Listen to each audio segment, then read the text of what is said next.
So it's up to us. I mean, it's a pattern right now. And I watched this same group win a championship a year and a half ago. They're champions, but they're not playing like it. And I'm not coaching like it.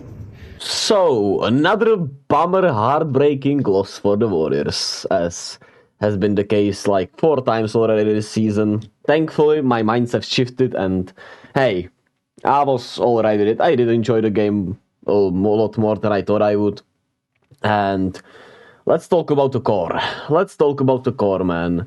Steve Kerr said, of course, he was gonna bring some adjustments to the rotations and, the lineups and everything. Then the same starting lineup trotted out there.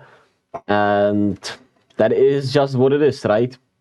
They are afraid of change.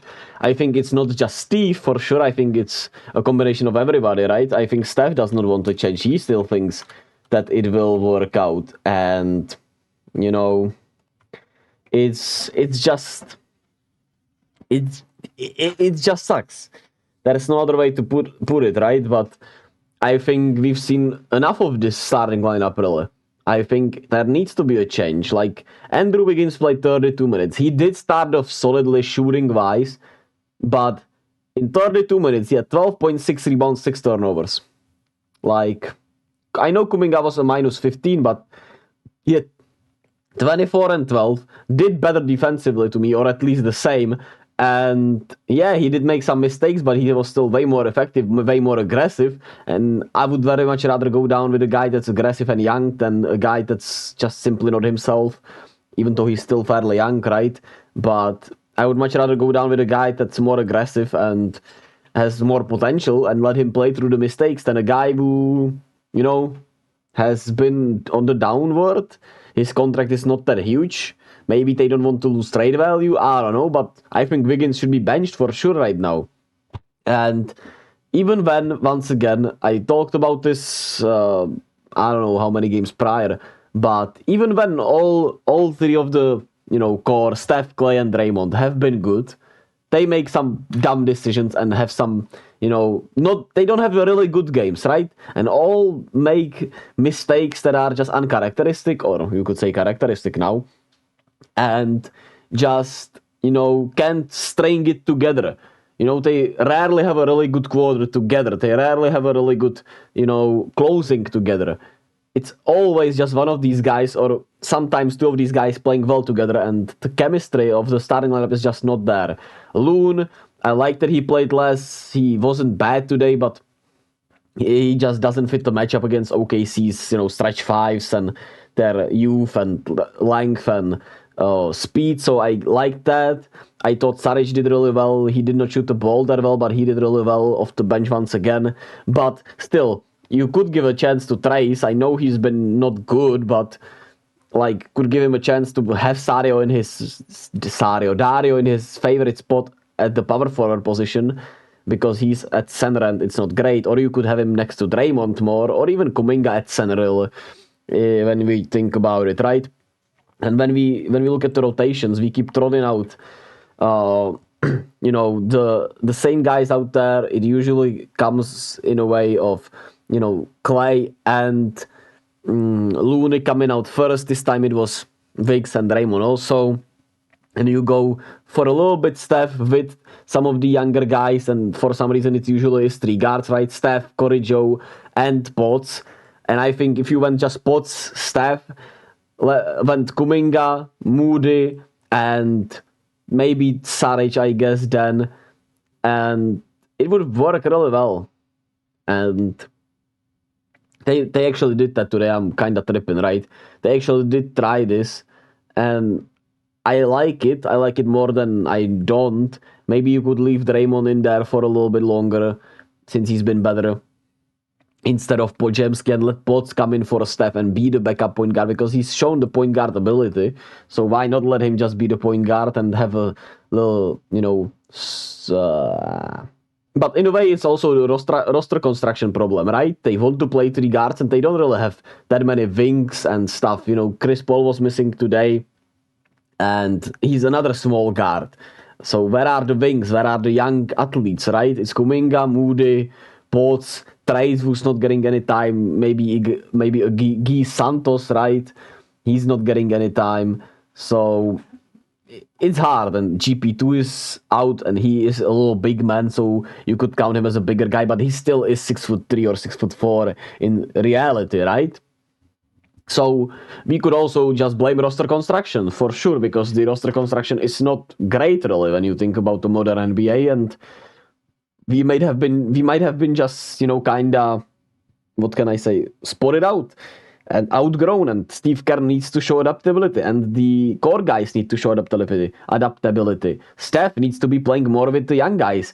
I mean, how many, let me see, Golden State Warriors, let me open up the lineups. How many minutes has Steph really played with Kuminga, with Moody? How many minutes has he played with them really? How many minutes has Draymond played with them really, right? Because they just want to keep playing with, their guys, with the OGs, with the guys that won the championships 2 years ago. And you get that, but it's been 22 games and you need to get them adjust. When we look at Golden, Steph and Kuminga have played, how many minutes that is even? 1, 2, 3, 4, 5, 7, 9, 11, 13, 16, 19, 22, 25, 28. 28 minutes, 32, 40, 50, 60, 67, 77, 82, 99, 99 minutes together with 25. That's 124, right? 124. They played 124 minutes together, and you could see the lineups have not been really great. But I mean, they barely played together, and I feel like it's always in short bursts.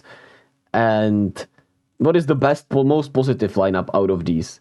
It's those that have barely played minutes. So, what is the most? It's CP3, Steph, Clay, Dario, and Kuminga, which has barely played. Steph, Corey Joseph, Saric, Kuminga, Podziemski. I mean, it's just absurd. And the most used lineup is the Steph, Clay, Draymond, Wiggins, and Kuminga, which has been -3 and -4 net rating, which is not bad per se, right? But it once again has barely played together. Then it's Steph, Dario, Kuminga, Moody, and Podziemski. And I feel like this lineup, they played 6 games together. They played 17 minutes, so about 3 minutes a game together. And I feel like it's always in those short spurts where they play, where Steph, before he, all the other starters sub out in the first and the third quarter, and these guys came in. Steph is out there with them for 1 or 2 minutes, 3 minutes a game, and it's just not enough, and it's not simply mixing enough. Why isn't this happening a little earlier? Why isn't there Draymond with them? Why isn't Clay with them? Is there even a Clay? I mean, Kuminga and Draymond. They played Kuminga, Draymond, and Steph together in total about 34 minutes. Is that enough? We have played, goddamn, 22 games times 48 minutes. That's 1,056 minutes. And out of those, Kuminga played with Steph and Draymond about 34. So that's 34 minutes out of 1,056. Doesn't that sound kind of crazy? Isn't that just just a bad adaptability by the coaching staff, and just not enough trying, really? Like, we're set with those patterns, and we keep going to these same rotations, really, where we don't just give the guys little chances to build chemistry together, and the starters don't have that chemistry together really anymore. And we don't mix it up enough. We go to full bench unit, we go to full stuff unit. Why have we not mixed it up a little more, right? Why isn't Steph out there for more minutes with these guys? Why isn't Draymond out there with more minutes with these guys? And I've kind of rambled here, but I think it's really intriguing, right? How many minutes has Draymond and Kuminga played together in this season? Just Draymond and Kuminga. It's pretty much the same, right? 30, 35, 37, probably about 38 minutes together. Out of 1,056 minutes. That's kind of crazy to me, right? So another rough loss. The 29 turnovers, 28 turnovers is just something else, right? That's one of a kind turnovers, and some of them were just simply incredibly dumb. There's no other way to put it. Moody did not play well today. He did not shoot the ball well, so he played a little less. There is a little more adaptability in terms of that, right? But the lineup adaptability is not there, and maybe the roster construction is also not there. We might be who we are, right? And until we see Steph, Draymond, and Clay put together great games together, right? Who knows? We should have won this game, of course. Draymond shouldn't have fouled Chet out there like he did, but he did, and we lost again. And shout out to the Thunder, they're awesome. They are resilient. They keep fighting. They play hard as hell. They have so many good shot creators, right? You have Aaron Wiggins coming out today with 9 points. I know he wasn't great, but still, he gave you buckets at least. You have Kaysen Wallace off the bench, who's a bucket. Shea's a bucket. Jalen Williams is the perfect complementary. He was out there isoing every possession, getting to his spots in the left, left baseline. No, I don't know how to fucking say that right now. I'm a little all over the place, but he gets to his spots and he was making everything. And they were picking on Steph, who's not been as good defensively. That's the other part. Like, Steph is not a great defender. We know this, but he has been always a passable defender, a good team defender. But this year he's been a little bad on both of those terms. Clayton get a shot chuck and have some dumb mistakes. He fouled a 3-point shooter to start the overtime, which led to the early run of the Thunder in overtime, and he had some bad turnovers, but he had a good game overall. And Draymond had a really solid game overall, but he did get away with some horrible passing. They were trying so many tight windows, which is why they had 28 turnovers, and he also had the dumbest foul of the evening. And Steph was horrible until the fourth quarter, essentially. So it is what it is. We'll see if they adapt or not. I'm not going to lose sleep over it anymore. I'm happy to see Kuminga get those 28 minutes. He did have 29 minutes, actually. He did have a dumb foul at the end, but I don't care. I genuinely don't care. He played as hard as he could. He was really good to me. And I like that he played throughout some mistakes. 24 and 12.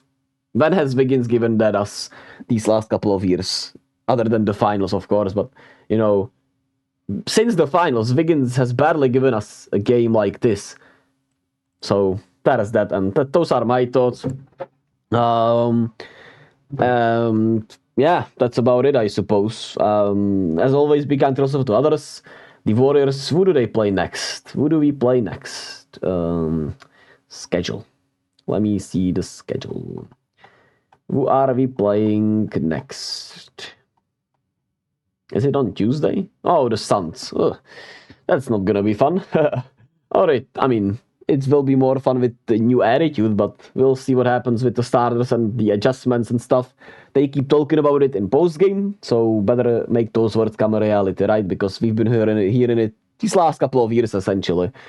And as always, be kind to yourself and to others. Hopefully we adapt. Just love yourselves. Be, man.